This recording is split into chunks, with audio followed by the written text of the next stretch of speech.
নবুয়তের 10ম বৎসরে নবীকে আল্লাহ 5 ওয়াক্ত নামাজ দিল। এরপরও নবী মক্কা ছিল 3 বছর। মক্কা 3 বছরে নবী বললেন, আল্লাহ আপনি যেখানে নামাজের কথা বলেছেন, কোরআনের শুরুতেই আল্লাহ বলেছে আল্লাযীনা ইউমিনুনা বিল গায়বি ওয়া ইউকিমুনাস সালাত। এই শুরু হলো। এখান থেকে আরো 81 বার আল্লাহ কোরআনে বলেছে নামাজ কায়েম করো। তা আমি তো নামাজ পাইলাম নবুয়তের 10ম বৎসরে, এখন 13 বছর চলতেছে। এই 3 বছরে গোপনে গোপনে আমরা নামাজ পড়লাম, কিন্তু নামাজ তো কায়েম করা যাচ্ছে না।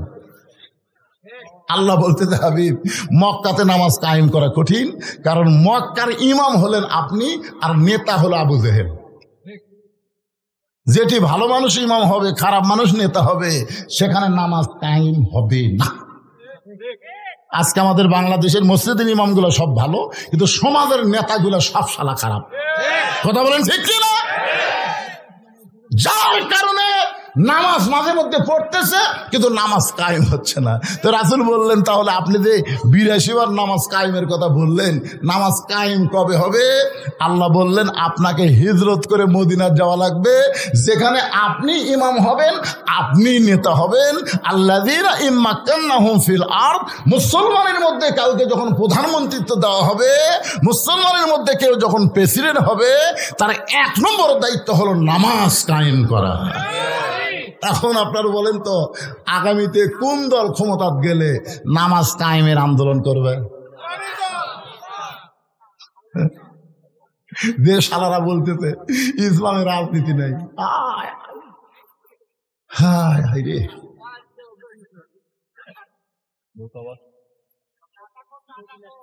আরে কোন খোর খালি বসে থাকেন, এখনকার অ্যাঙ্গেলে মার দেওয়া লাগবে। একটু মনোযোগ দিয়ে শুনবেন। পুরুষ মানুষের জন্য 1 নম্বর হলো নামাজ। নামাজ যদি না আদায় করেন, আপনার কোন আমল আল্লাহর কাছে কবুল হবে না। কারণ নামাজ না থাকলে তার ঈমানই থাকে না। ধরে কোন কি থাকে না? 5 ওয়াক্ত। দয়ের গুণ কয় ওয়াক্ত? 5 ওয়াক্ত। এই লাইলাতুল মেরাজে আল্লাহ তার নবীকে 5 ওয়াক্ত নামাজ দিয়েছেন। সূর্য উদয়ের আগে 2 রাকাত ফরজ, সূর্য যখন পশ্চিম দিকে হেলে যাবে তখন 4 রাকাত ফরজ, সূর্যের পাওয়ার যখন কমে যাবে তখন 4 রাকাত ফরজ, সূর্য অস্ত যাওয়ার সাথে সাথে 3 রাকাত ফরজ, রাতের অন্ধকার যখন গাঢ় হবে এমন সময় 4 রাকাত। এই সর্বসাকুল্যে 17 রাকাত নামাজ আদায় করা লাগবে।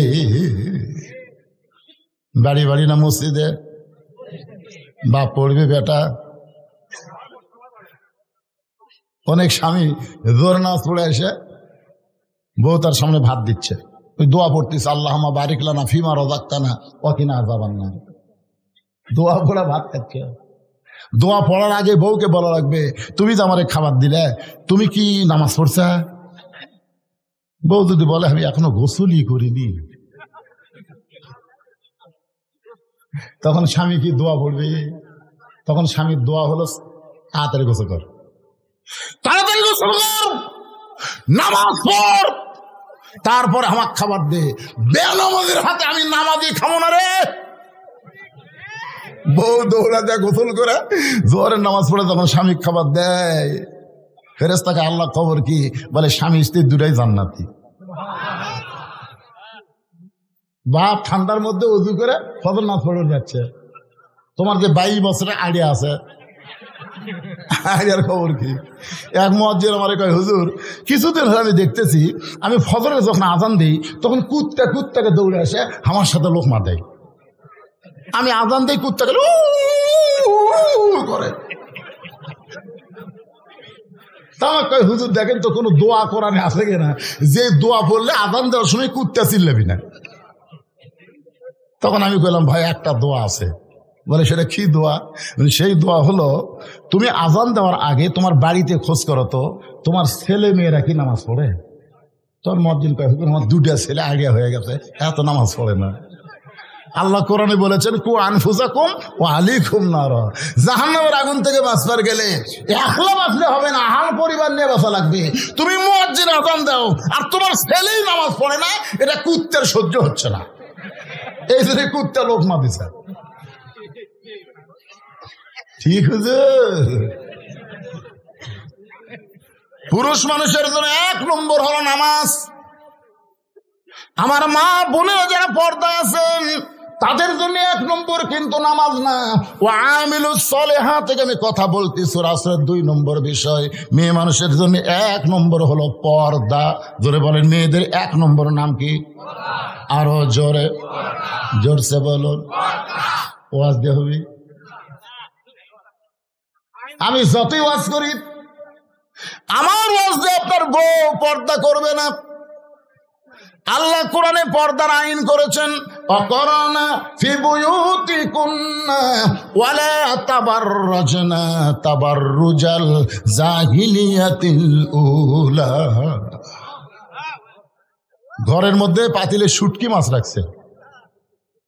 ঘরের মধ্যে পাতিলে কি মাছ? আচ্ছা আপনার বলেন তো, বিড়ালক দাওয়াত দেওয়া লাগবে? বিড়াল বিনা দাওয়াতে শুটকির গন্ধে ঘরের কাছে আসে থেকে দরজা খোলা। বিড়াল তো বুঝতেছেন, দরজা খোলা পায় খাটের তলে দেখে পাতিলের মধ্যে শুটকি, ঢাকনা নেই। আপনার বলেন তো, বিড়াল কি বিসমিল্লাহ করার টাইম পাবে? বিসমিল্লাহ ছাড়াই যখন বিড়াল খাওয়া শুরু করছে, শুটকির মালিক খসর খসর শব্দ পাই, কে রে, কে খাই রে? আয়সা দেখে বিড়াল, আমার 200 টাকা কেজি শুটকি বিড়াল খায়। খপ করে বিড়াল ধরছে, এই বিড়াল, পুনরায় যদি শুটকি খাস তো 20টা বেত মারবো। বিড়ালকে 20টা বেতের আইন দিয়ে বিড়ালকে সাইরা দিছে, কিন্তু ঘরের দরজা জানলা আগের মতোই খোলা রাখছে। আপনি যতই ধর্ষণের আইন করেন, আপনি যতই অ্যাসিড মারার আইন করেন, কোন আইন দিয়ে নারী নিরাপত্তা দেওয়া যাবে না। শুটকির হাত থেকে যদি, বিড়ালের হাত থেকে যদি শুটকি বাঁচাবার চান, তাহলে ঘরের দরজা বন্ধ করা লাগবে, পাতিলের উপর ঢাকনা দেওয়া লাগবে। বিড়ালের বাপেরও ক্ষমতা নাই যে শুটকির কাছে আসতে পারে। আমার মা বোনদের জন্য বলতেছি, মা, মেয়েদের 1 নম্বর আমল হলো পর্দা। এই পর্দাটা কেমন আমল একটু বোঝানোর জন্য আপনাদের বলতেছি। গভীর রাত্রে নবীর মেয়ে ফাতেমা হযরত আলীর বুকের মধ্যে মাথা রেখে কাঁদতেছে। আলী বলতেছে, ফাতেমা, এই গভীর রাত্রে আমার বুকে মাথা রেখে তোমার কান্দার কারণ কি? ফাতেমা বলে, স্বামী গো, আল্লাহ তাআলা আমার দোয়া কবুল করছে। আলী মুচকি মুচকি হাসে, কে রে পাগলি, আল্লাহ দোয়া কবুল করছে? দোয়া কবুল হচ্ছে আনন্দের কারণ। আমাদের দোয়া আল্লাহ কবুল করছে। আমরা বহু দোয়া করছি যে আল্লাহ রব্বানা আতিনা ফিদ দুনিয়া হাসিনা, এর জ্বালা তার বাঁচি না। আল্লাহ কোরআনের পাখি বিনা অপরাধে 13 বছর জেলখানা ছিল। আল্লাহ তারপর হাসপাতাল নিয়ে হত্যা করলো। এত ভালো মানুষগুলো মারতেছে। আল্লাহ আল্লাহ আল্লাহ আল্লাহ, এই যে আমাদের চোখের পানি। আল্লাহ তাই রে, 5 তলা উঠে 1.5 লাখ টাকার খাট, 12,000 টাকার কম্বল ওড়ে তামানে দিয়া রাত 9টার সময় বলতেছে, আমার বাড়ি, আমার ঘর, আমাক নামাইকে। এ দেশ আমার বাপের, এ দেশ আমার, 41 সালের আগে আমাক নামাইকে। রাত 3টার সময় একটা ভূমিকম্প, খালি বিল্ডিং এর লড়ে উঠছে। ওই এত ফোর্সে নামছে, কম্বলের মধ্যে লঙ্গি খুলে আছে, ওটাও পরার টাইম পায় না। ফেরেশতাকে আল্লাহ নামাইলা নামাইলা, এভাবে ন্যাংটা করে নামাইলা। আপনার বলেন তো, গোটা পৃথিবীর মধ্যে হাসিনা যেভাবে নামিছে, এভাবে কেউ নামছে? এই নামার নাম হলো ন্যাংটা হয়ে নামা। বলে কন কি হয়ে নামা?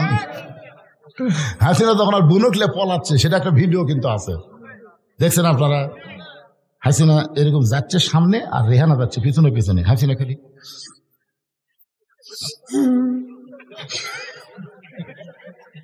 চলতে পথে 2 দিন খামিলাম, যাবার কালে এক সামসারও দেখা না পাই। সবাই আমার সঙ্গে বলেন না কেন? চলতে পথে 2 দিন থামিলাম, যাবার কালে এক সামসারও দেখা না পাইলাম। ওই মাথা ভাঙ্গা ওবায়দুল কাদের কখন পলাইছে,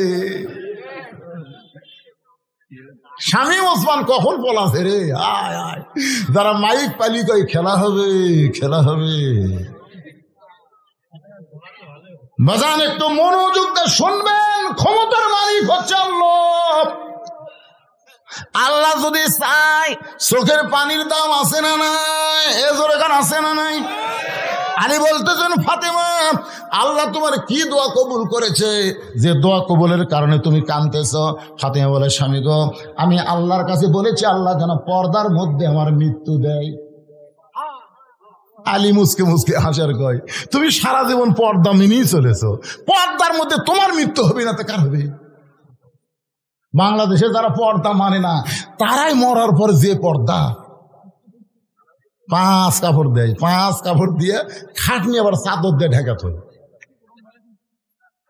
ফেরেশতা বলে, আল্লাহ এই মেয়ে মানুষ গোটা কি পাড়ার নাম এটা? বর্ষা পশ্চিম পাড়া। এই মেয়ে মানুষ গোটাল পাড়া ঘুরিছে, পাড়ার সব লোক সবাই চেনে। তো মরার পরে 5 কাপড় দিয়ে খাটনি আবার চাদর দিয়ে ঢাকছে, কারণ কি? আল্লাহ বলতেছে ওই দেশের নাম বাংলাদেশ রে। ওই দেশত বাঁচতে পর্দা মানে না রে, কিন্তু মরার পরে মানে। আমার মায়েদের জন্য বলতেছে, মা একটু মনোযোগ দিয়ে শোনেন। আলী বলতেছেন, ফাতেমা সারা জীবন তুমি পর্দা করেছো, আল্লাহ তোমাকে পর্দার মধ্যেই মৃত্যু দিবে কবুল করেছে, তাহলে কান্দার কারণ কি? ফাতেমা বলে, স্বামী গো, এই মৃত্যু কবে হবে আপনি কি শুনবেন না?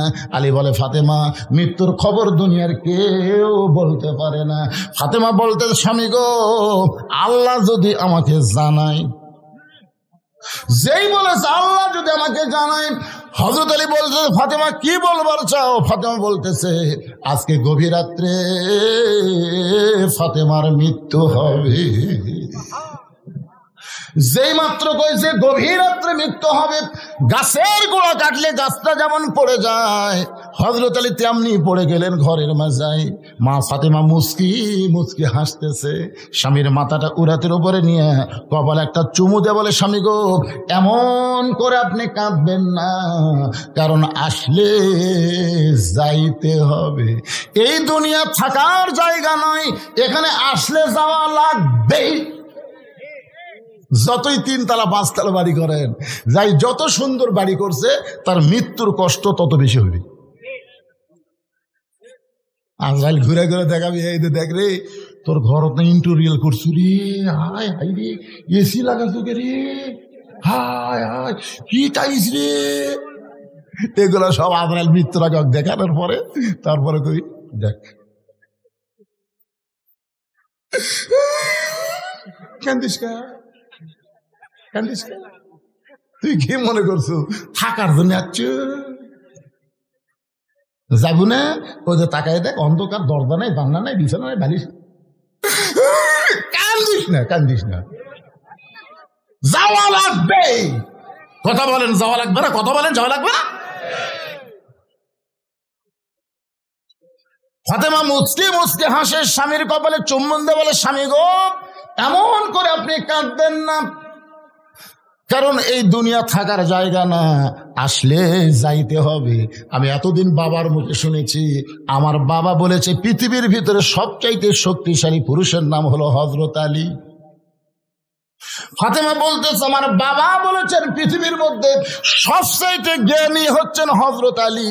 পৃথিবীর মধ্যে আপনি সবচাইতে জ্ঞানী, সবচাইতে শক্তিশালী হওয়ার পরে বইয়ের কথা শুনে এভাবে পড়ে গেলেন কেন? আপনাদের কাছে আমি জানতে চাচ্ছি, পৃথিবীর মধ্যে সবচাইতে জ্ঞানী ব্যক্তির নাম কি? এক বাক্যে সবাই বলেন, নাম কি? আর পৃথিবীর মধ্যে সবচাইতে শক্তিশালী ব্যক্তির নাম কি? আহা, আসাদুল্লাহিল গালিব। আনা মাদিনাতুল ইলমি ওয়া আলী বাবুহা। আমি নবী হচ্ছে ইলমের শহর, আলী হচ্ছে তার দরওয়াজা। আপনি এত বড় জ্ঞানী, এত বড় বীর হয়ে বইয়ের কথা শুনে এমন ভাবে পড়ে গেলেন।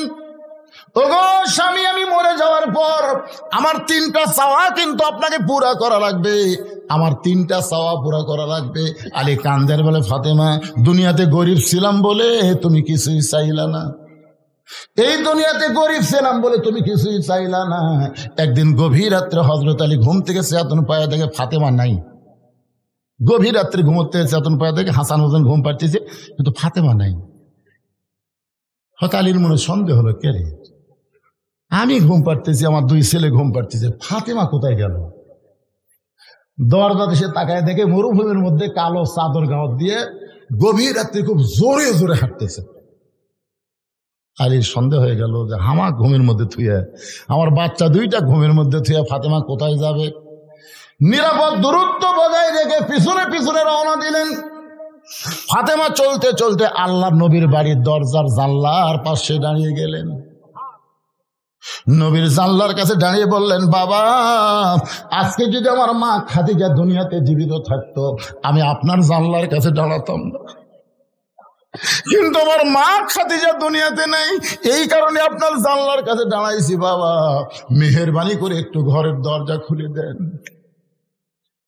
আল্লাহ নবী যখন ঘরের দরজা খুলে দেয়, ফাতেমা ঘরের মধ্যে ঢোকার সঙ্গে সঙ্গে হযরত আলী এক দৌড়ে জানলার কাছে এসে কান লাগায়। বাপ মেয়ের মধ্যে কি গল্প হয় শোনার জন্য। রাসূল বলে, ফাতেমা তুই একা একা কেন ঘরে ঢুকলি মা, আমার আলীকেও ঘরের মধ্যে নিয়ে আয়। হযরত আলী জানলা থেকে, কে রে, আমি জানলার কাছে, এই কথা নবীরে কে বলল? আসলে আল্লাহ নবীকে আলী জানলার কাছে বলে নাই। মেয়ে যখন বাপের কাছে যাবে, এটা যদি বিবাহিতা হয় তাহলে অবশ্যই বাবা বলবে আমার জামাই কোথায়, জামাইকেও ঘরের মধ্যে নিয়ে আয়। ফাতেমা বলতেছে, বাবা আপনার জামাই আলী ঘুম পাড়তেছে, আপনার নাতি হাসান হোসেন ঘুম পাড়তেছে, এই সুযোগে আমি আপনি আপনার কাছে মেহেরবানি করে একটু বাতি জ্বলান, বাবা মেহেরবানি করে একটু বাতি জ্বলান। আল্লাহ নবী বলে, ফাতেমা কি বলবি তাড়াতাড়ি বল, বাতি জ্বলান লাগবে না। ফাতেমা বলতেছে, বাবা এর আগে বহুদিন বলেছি, কাম হয় নাই, আজকে একটু আপনাকে দেখাবার চাই। নবী সেই মাত্র ঘরে বাতি জ্বলাইছে, সঙ্গে সঙ্গে ফাতেমা মাটির দিকে তাকাইয়া, নিজে মাটির দিকে তাকায় দুইটা হাত বাবার দিকে মেলে ধরেছে। রাসূল বাতির আলোতে দেখে হাতের দুইটা তালু যেন গোস্তের টুকরা হয়ে গেছে। নবী কান্দার বলে, ফাতেমা তোরা হাতের তালুতে চামড়া নাই কেন মা? ফাতেমা বলতেছে, বাবা জাতা ঘুরাইতে ঘুরাইতে আমার হাতটা ফসকা পড়ে গেছে, এরপরেও যখন জাতা ঘুরাই, কারণ জাতা ঘুরান ছাড়া আমার বাড়িতে খাবার কিছুই নেই। আজকে আমার হাত দুইটা এমন হয়ে গেছে বাবা, আমার হাসান হোসেন ঘুম থেকে চেতন পাইলে খাবার চাবে, আমার স্বামী আলী ঘুম থেকে পেছন পাইলে খাবার চাবে, কিন্তু বাবা বাড়িতে কোনো খাবার নাই, আপনি মেহেরবানি করে একটু খাবার ব্যবস্থা করেন বাবা, কারণ আমার হাতের চেহারা আমার স্বামী যদি দেখে কষ্ট পাবে, আমার হাসান হোসেন দেখলে খাওয়া বন্ধ করে দিবে। সঙ্গে সঙ্গে নবী আমার ঘরের কোনায় গিয়ে বলে, আল্লাহ দুনিয়ার কত ধনী ধনী যুবক আমার ফাতেমাকে বিয়ে করবার চাইছিল, তুমি আল্লাহ এমন গরিব আলীর সঙ্গে রাজি হইলা, এখন আমার মেয়ের কষ্ট আমি দেখতে আর পাচ্ছি না আল্লাহ, এমন কষ্ট আমি কেমনে সহ্য করব। সঙ্গে সঙ্গে ফাতেমা মাথায় ঘোমটা দেয়। রাসূল বলে, ফাতেমা মাথায় ঘোমটা দিলি কেন? ফাতেমা বলতেছে, বাবা আমার সাহায্যের কোনো দরকার নাই। এই বলে ফাতেমা যখন যাবার চায়, রাসূল বলে, ফাতেমা রে তুই কেন এভাবে চলে যাস? ফাতেমা বলতেছে, বাবা আপনি একদিন বলেছিলেন আল্লাহর পরে কাউকে যদি সেজদা দেওয়ার হুকুম থাকতো তাহলে প্রত্যেকটা বউকে বলতেন স্বামীর পায়ে সেজদা করো। এই কথার দ্বারা আপনি বুঝাই দিলেন আল্লাহর পরে মেয়ে মানুষের কাছে সবচাইতে দামি ওই ব্যক্তি হলো তার মহান স্বামী।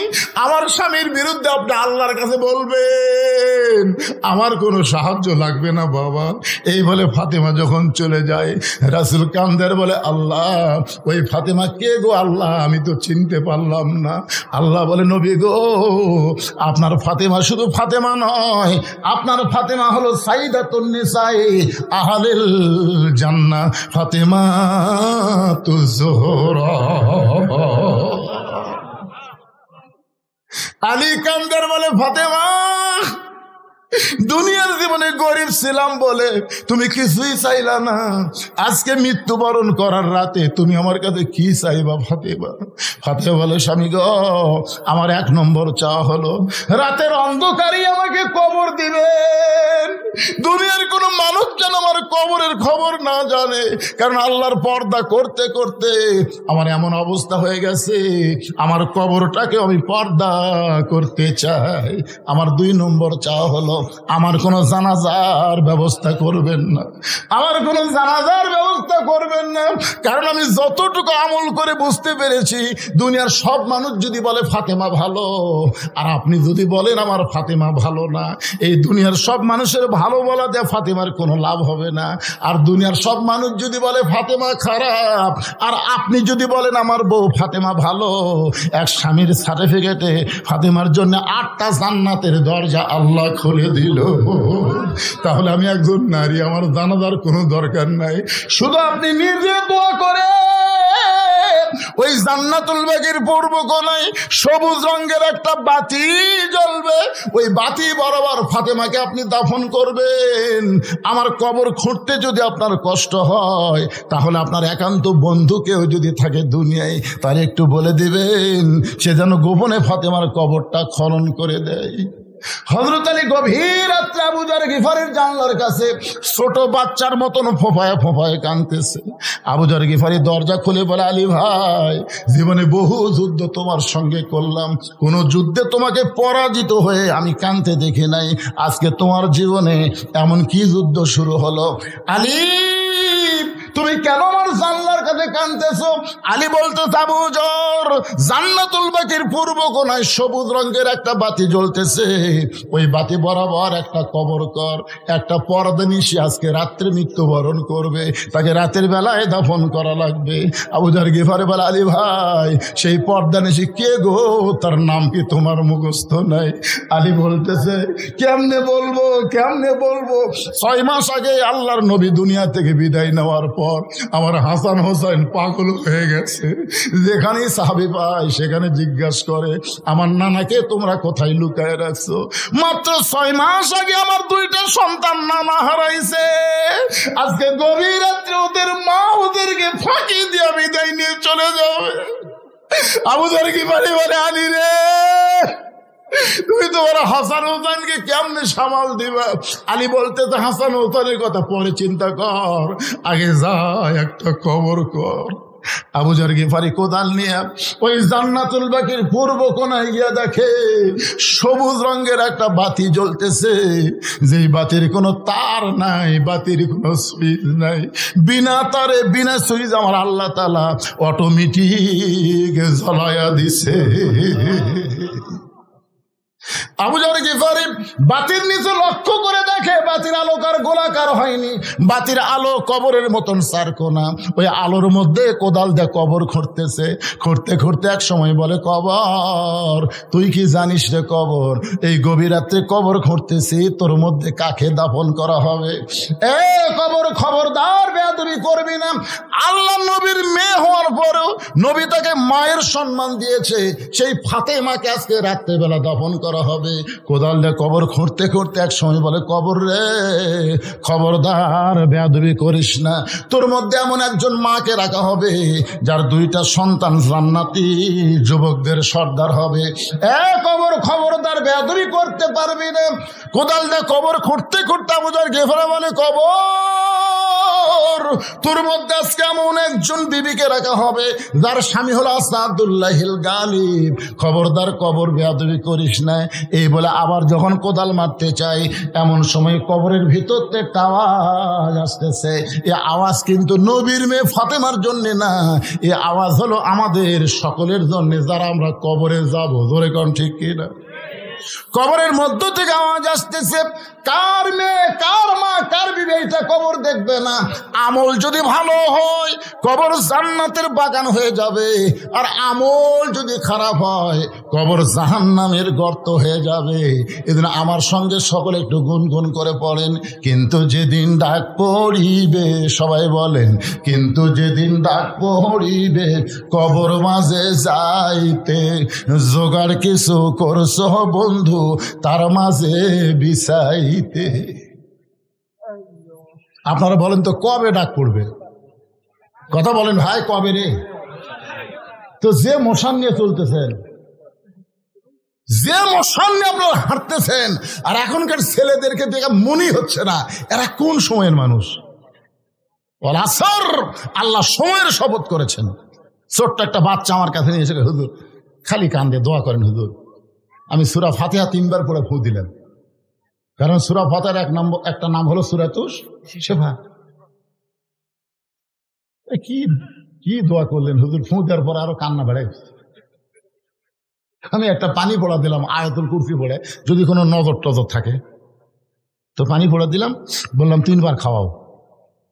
কয়েকদিন পর এসে হুজুর দোয়া বর্তমান সময়ে দোয়া দরুদের খাওয়া নেই। আমি বললাম বারে কি হলো রে, দোয়া দরুদ কাম হচ্ছে না। কয়েক মাস পরে বললাম মা তোমার ছেলের খবর কি, কার কান্দে না হুজুর? আমি কোন দোয়ায় কাম হলো? দোয়া কে লাগবি, ওর বাবাকে মোবাইল কিনে দিছে, যখনই কান্দে চালু করে দেয়। আপনি শুনলে আশ্চর্য হবেন হুজুর, আমার ছেলে মোবাইল ছাড়া ভাত খায় না। কি সময় রে, আল্লাহ এমনি সময় শপথ করছেন। এখনকার অধিকাংশ ছেলেরা মোবাইল হাতে পাইছে, কথা কন না কেন পায় নাই? স্বয়ং জিবরাইল এসেও যদি ওয়াজ করে, ওয়াজ দিয়ে এদেরকে ভালো করা যাবে না। এদেরকে ভালো করতে গেলে অনুনাজ্জিলু মিনাল কোরআনি মা হুয়া শিফাউ ওয়া রাহমাতুল লিল মুমিনিন। আমার সঙ্গে স্লোগান দেওয়া লাগবে, আমি যেই বলবো সব সমস্যার। এর মধ্যে ওর মোটর সাইকেল, এটা কোন জমিদার ঢুকতে ধরে জায়গা হচ্ছে না, আবার মোটর সাইকেল কি স্লোগান দিবেন? গলা খাঁকারে দেন। আমি যেই বলবো সব সমস্যার সমাধান, আপনার বলবেন দিতে পারে আল কোরআন। সব সমস্যার সমাধান আল কোরআনের আলো। মাশাআল্লাহ, জায়গা ভালো রে, জায়গা ভালো। আমি গতকাল পাবনা ওয়াজ করলাম 2টে, দিনে একটা রাতে একটা। আমি যেই বলছি আল কোরআনের আলোকে ঘরে ঘরে জাহালো না, এটি আলহামদুলিল্লাহ এটি কাম হয়ে যাবে। কলজা ভরে গেল রে। আমরা মমতাদের মতো গায়িকা, আমরা ফাটা কেষ্টর মতন বাইকা ধর কাদের। আমরা কোনো দুর্নীতিবাজ, কোনো মতারু, কোনো গাজারু, কোনো চরিত্রহীনকে আর সংসদে পাঠাবার চাই না। আমরা ভালো মানুষকে পাঠাবো, আল্লাহর কোরআন বুকে নিয়ে সংসদে ঢুকবে। দরকার কথা ঠিক না? আল্লামা সাইদ হুজুর দেখেননি, আদালতে হাজির হচ্ছে, তাও কোরআন শরীফ। কোরআনের পাখি আল্লামা সাইদি, তুমি মরনি, শহীদ হয়েছ আমরা এটাই জানি। সবাই একটু জবান খুলে দিবেন। যে বলবো আল কোরআনের আলো, আপনারা একে সেটা বলবেন সংসদে যাবো। বলতে পারবেন না ভাইজান? আল কোরআনের আলো, কোরআন হাদিস যেখানে, দুনিয়ার মুসলমান লিল্লাহি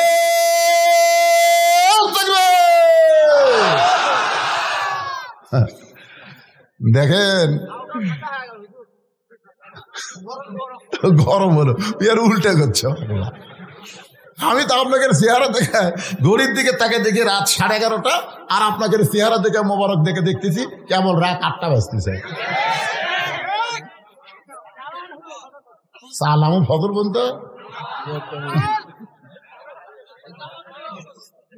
ভাই যাবি না? সেটা না, প্রথম আদায় করবার খোলে মানে ভুলে গেছে, আমার কথা ভুলে গেছে। আসলে আমি এই টাইমে আদায় করবার চাইছিলাম, এই টাইমে যে কবরে, কিন্তু যেদিন ডাক পড়িবে কবরের মাঝে যাইতে জোগাড় কিছু করছে বন্ধু, তার মাঝে বিছাইতে। এখন আল্লাহর কবরে যাওয়ার জন্য এই আল্লাহর ঘর মসজিদে 500 টাকা দান করবেন, একটা কোরআন দানের সওয়াব আল্লাহ আপনার বাপ মার কবরে দিবেন। আপনি 500 টাকা দিবেন, একটা কোরআন শরীফ দান করার সওয়াব আল্লাহ আপনার বাপ মার কবরে দিবে।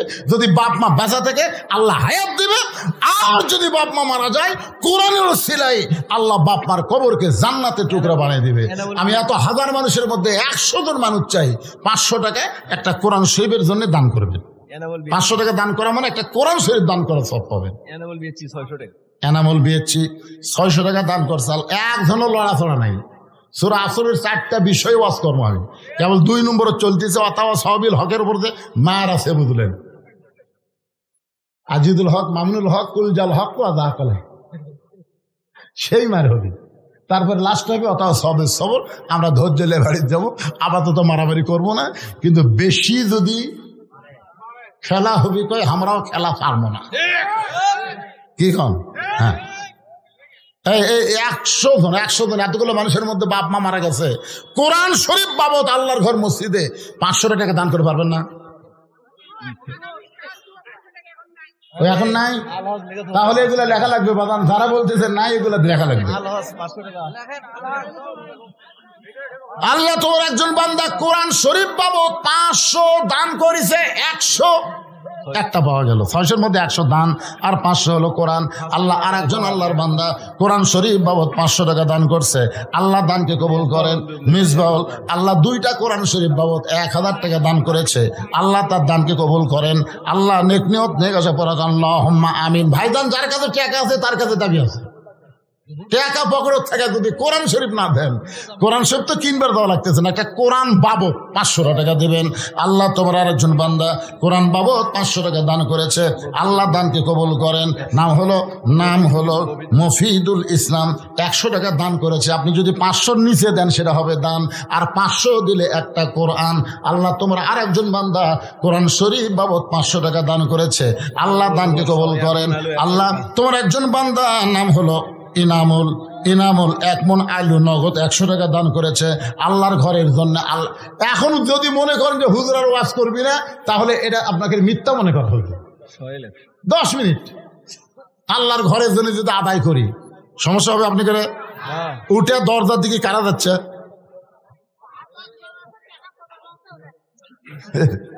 যান, যাবেন, অসুবিধা নাই।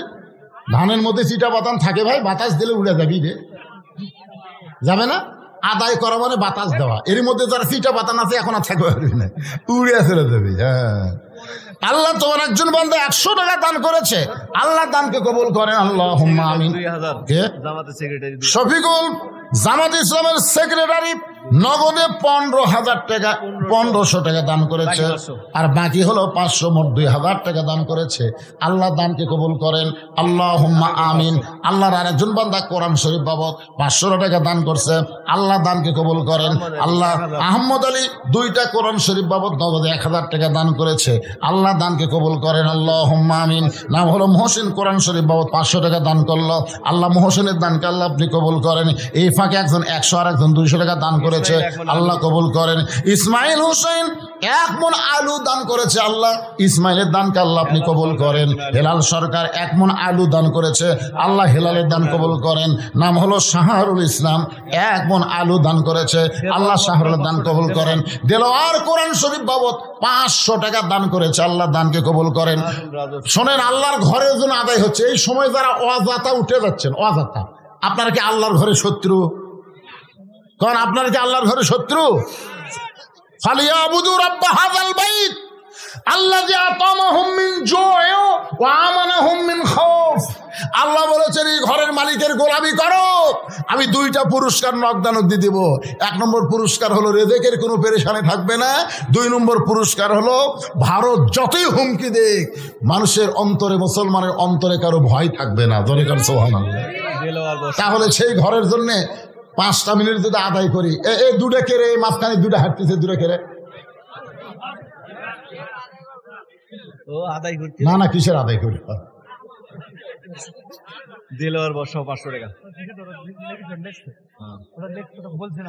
বলছি, কখন বললেন?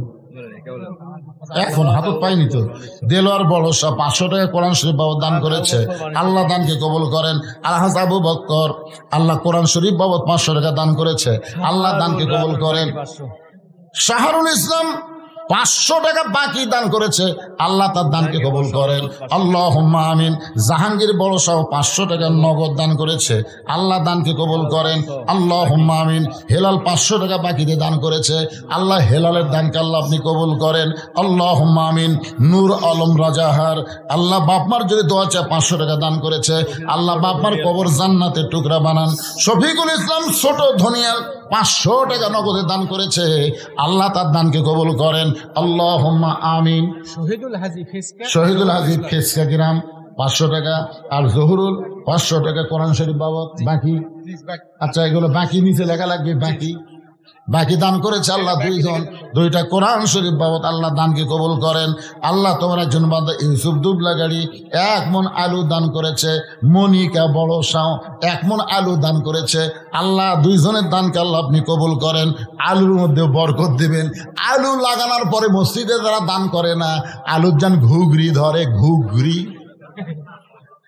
আচ্ছা, যে আলু ঘুগরি ধরে তরকারি খাওয়া যায়, কেমন যেন একটা দুর্গন্ধ লাগে।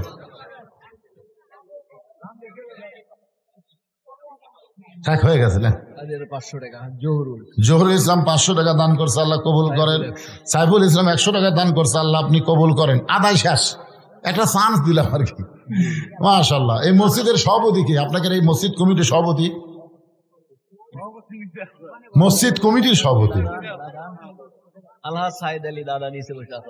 দাদা আলহাজ সাইদ আলী দাদা কোথায়? দাদা কুটিরে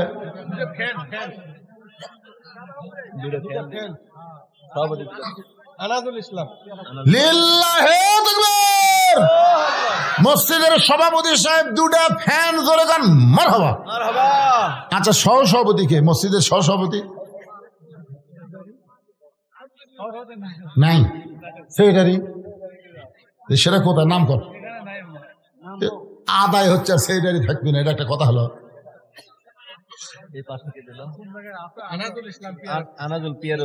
পিয়ারাপুরি 500 টাকা আনাদুল ইসলাম দান করেছে। কোরআন শরীফ বাবদ আল্লাহ দান কবুল করেন, আল্লাহুম্মা আমিন।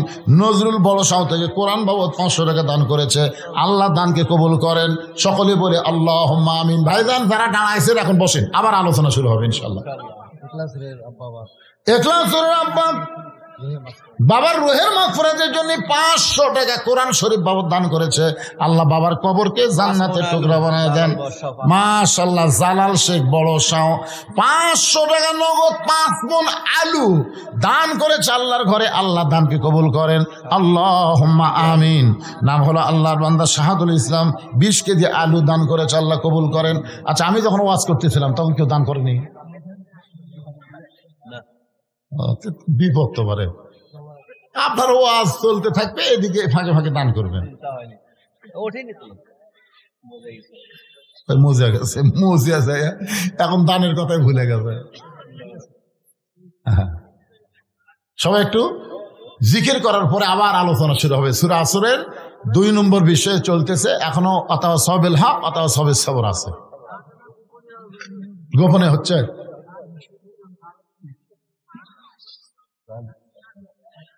সাইফুল ইসলাম 1 মণ আলু দান করেছে, আল্লাহ সাইফুলের দানকে কবুল করে। একটু জিকির করেন, লা ইলাহা ইল্লাল্লাহ, লা ইলাহা ইল্লাল্লাহ,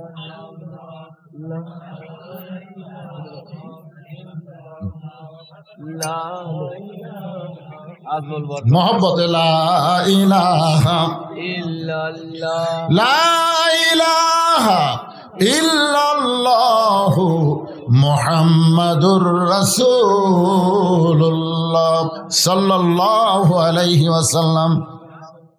আবু যর কবরের ভিতর থেকে আওয়াজ শোনার সঙ্গে সঙ্গে কোদাল ফাইলা দিয়া মারছে দৌড়।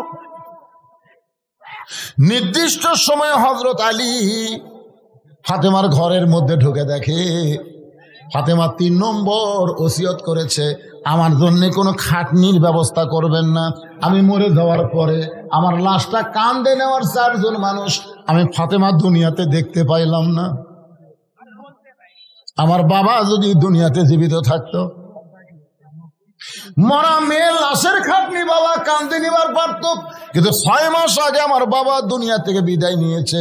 আমার হাসান হোসেন এত ছোট, যখন ফাতেমা দুনিয়া থেকে বিদায় নেয় তখন হাসানের বয়স হলো 5.5 বছর আর হোসেনের বয়স হলো 4 বছর। চিন্তা করে দেখেন কত ছোট।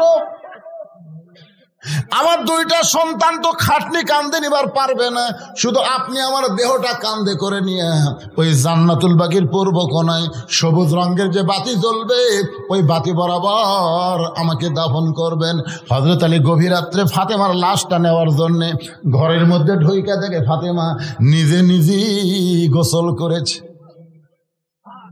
নিজে নিজেই গোসল করেছে। মা খাদিজাতুল কুবরা বলে, আমি মা হয়ে আল্লাহর নাম নিয়ে শপথ করে বলতেছি, আমার ফাতেমা যখন জন্ম নেয় আমি মা হইয়াও তার ইজ্জত দেখতে পারিনি।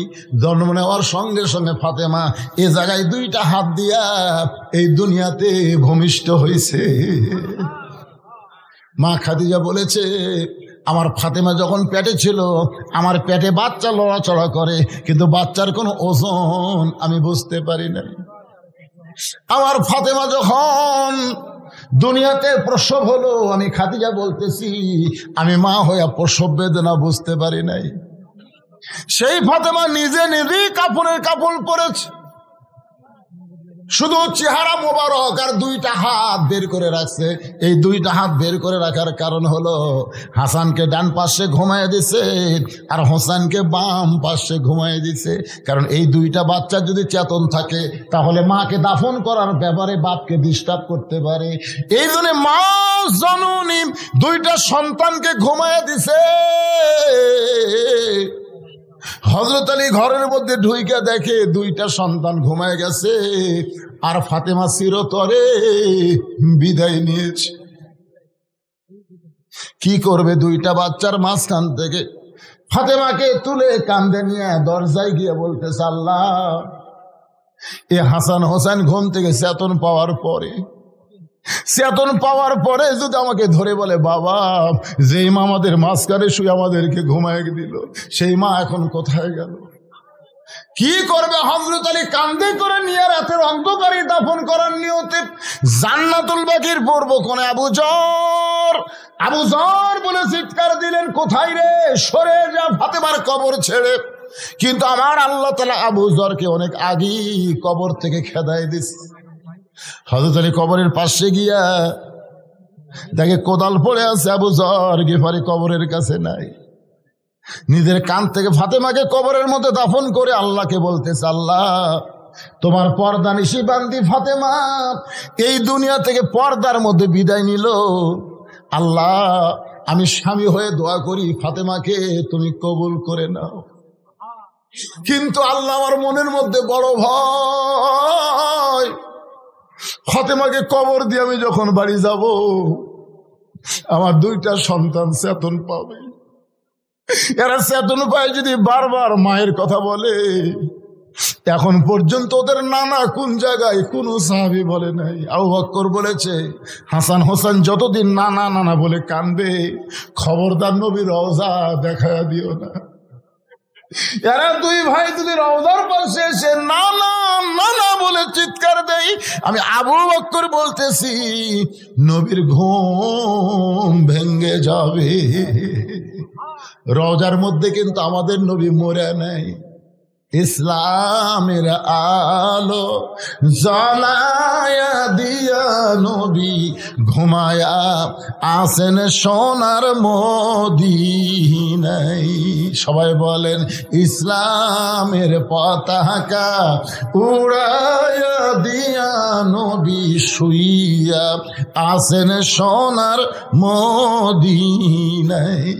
আল্লাহ, যদি আমার দুইটা সন্তান আমাকে বলে, আব্বা, আমাদের মাকে কোন জায়গায় কবর দিছে কবরটা দেখা দাও। এখন হাসান হোসেন ফাতেমার কবর ধরে যদি কান্নাকাটি করে তাহলে আশেপাশের লোক ফাতেমার কবর বুঝতে পারবে। তাহলে রাতের অন্ধকারে কবর দেয়া লাভটা কি? এই কথা বলার সঙ্গে সঙ্গে হতারি তাকায় দেখে সামনে কয়েকটা পুরাতন কবর দেখা যায়। এই মাত্র ফাতেমার কবর দিছে, সেই নতুন কবর আর নাই। পুরাতন কবরের ভিড়ে নতুন কবর আর দেখা যায় না। গোটা জান্নাতুল বাকি হযরত আলী দৌড়ায় আর বলে, ফাতেমার কবর, এখনই কবর দিলাম, সেই কবরটা কোন জায়গায়? আল্লাহ বলে, আলী, আমার ফাতেমা হলো পর্দানিশী।